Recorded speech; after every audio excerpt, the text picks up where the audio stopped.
తెలంగాణ రాష్ట్ర రోడ్డు రవాణా సంస్థలో సమ్మె సైరన్ మోగనుంది. Telangana RTC joint action committee ఆధ్వర్యంలో గత జనవరి 27వ తేదీన ప్రభుత్వానికి సమ్మె నోటీసులు అందించారు. ఈ నెల 7వ తేదీ నుంచి సమ్మెలో పాల్గొంటున్నట్టు కార్మిక సంఘ నాయకులు ప్రకటన చేశారు.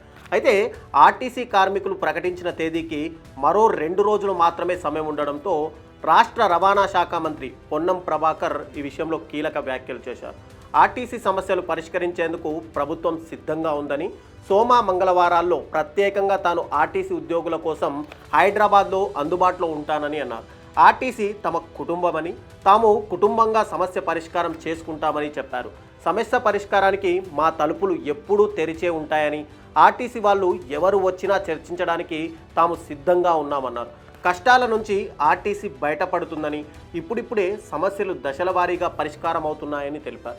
అయితే టీజీఎస్ ఆర్టీసీ సమ్మెకు పిలుపునివ్వడంతో అసలు ఈ టీజీఎస్ ఆర్టీసీ ఎప్పుడు స్థాపించారో ఒక్కసారి మనం చూద్దాం. రోడ్ ట్రాన్స్పోర్ట్ కార్పొరేషన్ 1950 యాక్ట్ ప్రకారం 1958లో ఏపీఎస్ ఆర్టీసీ అనే సంస్థను ప్రారంభించారు. తెలంగాణ రాష్ట్ర ఏర్పాటు తర్వాత ఏపీ రీఆర్గనైజేషన్ యాక్ట్ 2014 ప్రకారం జూన్ 2, 2014లో టీజీఎస్ ఆర్టీసీ అనే సంస్థ ప్రారంభమైంది. ఆ సమయంలో ఏపీఎస్ ఆర్టీసీకి ఉన్న అప్పులు దాదాపుగా 4,500 కోట్లుంటే 2,960 కోట్లను తెలంగాణ ఆర్టీసీ సంస్థ భరించింది. ఆస్తులు అప్పులు దాదాపు 58-42 రేషియోలో ఆంధ్రాకు తెలంగాణకు కేటాయించారు. అసలు ఇప్పుడు ఆర్టీసీ ఉద్యోగులు చేస్తున్న డిమాండ్స్ ఏంటి? ప్రభుత్వం వెంటనే ఆర్టీసీ విలీనాన్ని చేపట్టాలని, ప్రజాపాలన చేయాలని కోరుతున్నట్లు ఆర్టీసీ ఉద్యోగులు డిమాండ్ చేస్తున్నారు.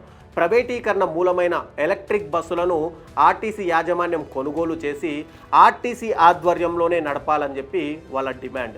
అయితే 2021 వేతన సవరణను ప్రభుత్వం చేపట్టాలని, అంతేకాకుండా ప్రభుత్వ ఉద్యోగులతో సమానంగా ఆర్టీసీ కార్మికులకు, ఉద్యోగులకు జీతాలు ఇవ్వాలని చెప్పి జేఏసీ నేతలు డిమాండ్ అయితే చేస్తున్నారు. ఇక ఆర్టీసీలో పదవీ విరమణ చేసిన 16,000 మంది స్థానంలో ఏదైతే కొత్త వారిని భర్తీ చేయాలని జేఏసీ నేతలు ప్రభుత్వాన్ని ముఖ్యంగా డిమాండ్లు అయితే ఇది కూడా ఒక కారణం. గత ప్రభుత్వంలో 26 డిమాండ్స్తో దాదాపు 54 రోజుల పాటు నిరవధిక సమ్మె చేస్తే కేవలం ఆర్టీసీని ప్రభుత్వంలో విలీనం చేస్తాము అనే ఒకే ఒక్క డిమాండ్ని గత ప్రభుత్వం అంగీకరించింది. కానీ ఇప్పుడు ఈ ప్రభుత్వం అన్ని డిమాండ్స్ నెరవేర్చాలని చెప్పి కార్మికులు అయితే కోరుకుంటున్నారు. దీని మీద ప్రభుత్వ స్పందన కూడా ఎలా ఉంది అనేది మనం తెలుసుకుంటే, కార్మికులని వాళ్ళ సమ్మె నిర్ణయాన్ని పునరాలోచించుకోవాలని చెప్పి రాష్ట్ర రవాణా శాఖ మంత్రి పొన్నం ప్రభాకర్ అయితే కోరారు. ఎందుకంటే ఆర్టీసీ కార్పొరేషన్ ఆర్థిక పరిస్థితులను, అప్పులను నాయకులు దృష్టిలో ఉంచుకోవాలన్నారు. 40,000 ఉద్యోగులకి వాళ్ళ సంక్షేమానికి కట్టుబడి ఉన్నామని సైతం హామీ కూడా ఇచ్చారు.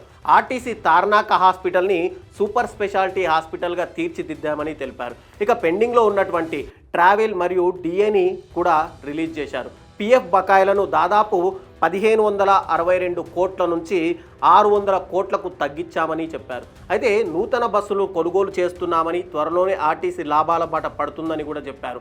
ఇక ఆర్టీసీ సమస్యలు పరిష్కరించేందుకు ప్రభుత్వం సైతం సిద్ధంగా ఉందని, ఇక మంగళవారాల్లో ప్రత్యేకంగా తాను ఆర్టీసీ ఉద్యోగుల కోసం హైదరాబాద్లో అందుబాటులో ఉంటానని కూడా స్పష్టం చేశారు. ఈ అంశం మీద సీఎం రేవంత్ సైతం స్పందించారు. అయితే మన రాష్ట్ర నెల ఆదాయం దాదాపు 18,500 కోట్లు అని, అందులో 6,500 కోట్లు కేవలం వడ్డీలకే సరిపోతుందని, మరో 6,500 కోట్లు జీతాలు, పెన్షన్లకు సరిపోతుంటే సంక్షేమానికి 5,500 కోట్లు ఖర్చు పెడుతున్నామని చెప్పారు.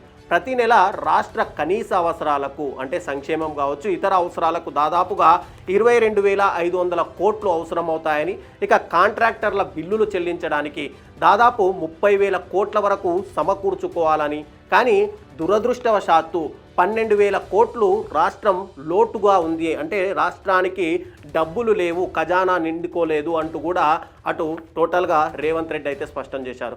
ఇక రాష్ట్ర ఆర్థిక పరిస్థితి ఇప్పుడు క్లిష్టంగా ఉందన్నారు. 5,000 కోట్లు కేవలం మహాలక్ష్మి పథకానికే ఖర్చు పెడుతున్నామన్నారు. ఆర్టీసీ ఇప్పుడే కాదు, గతంలోనూ చాలాసార్లు సమ్మెలకైతే పిలుపునిచ్చింది. జూన్ 2018లో తెలంగాణ మజ్దూర్ యూనియన్ రాష్ట్ర వ్యాప్త సమ్మెకు పిలుపునిచ్చి గత ప్రభుత్వంలో కేసీఆర్ ముఖ్యమంత్రిగా ఉండగా ముఖ్యమంత్రితో చర్చల అనంతరం దాన్ని విరమించుకుంది. ఇక అక్టోబర్ నవంబర్ 2019లో 52 రోజుల పాటు నిరవధిక సమ్మెకు కూడా దిగారు. ఇది మనందరికీ గుర్తున్న విషయమే. ఇది టీజీఎస్ ఆర్టీసీ చరిత్రలోనే ఎక్కువ కాలం కొనసాగిన సమ్మె. ఇది మరోవైపు దసరా పండుగ సీజన్లో చేయడంతో ప్రయాణికులు కూడా చాలా వరకు ఇబ్బందులకైతే గురయ్యారు. ఈ సమ్మెలో దాదాపుగా 5గురు ఆత్మహత్య చేసుకుంటే 30 మంది దాకా మరణించారని చెప్పి కూడా మనకు రిపోర్ట్స్ అయితే చెప్తున్నాయి. ఈ సమ్మెకు మరోవైపు టీచర్స్ యూనియన్ కానీ తెలంగాణ ట్రాన్స్కోలు కూడా ఆర్టీసీకి గతంలో మద్దతు అయితే ఇచ్చాయి. ఇక డిసెంబర్ 2020లో నిరాహార దీక్షకు దిగుతామని ఆర్టీసీ కార్మికులు కూడా హెచ్చరించారు. అయితే రేవంత్ రెడ్డి ప్రభుత్వం ఏదైతే ఉచిత బస్సు పథకంతో ఆర్టీసీకి లాభాలు వచ్చాయని, ఈ పథకం ద్వారా 1117 కోట్లు 4 నెలల కాలంలోనే ఆదా చేశామని చెప్తున్నారు. గత ప్రభుత్వంలో అసమర్థ కార్యనిర్వహణ వల్ల భారీ నష్టాలను ఆర్టీసీ చవిచూసింది.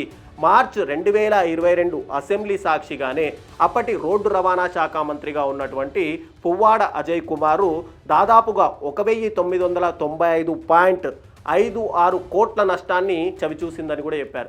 ఏది ఏమైనప్పటికీ కూడా ఇప్పుడు ఆర్టీసీ కార్మికులు సమ్మె చేస్తామంటుంటే దీన్ని ప్రభుత్వాలు ప్రజలను ఇబ్బంది పెట్టకుండా ఉద్యోగులతో చర్చలు జరిపి సమస్యలకు ఎప్పటికైనా సరే పరిష్కారం చూపాలని చెప్పి అభినవ్ భారత్ తరపున కోరుకుంటున్నాను.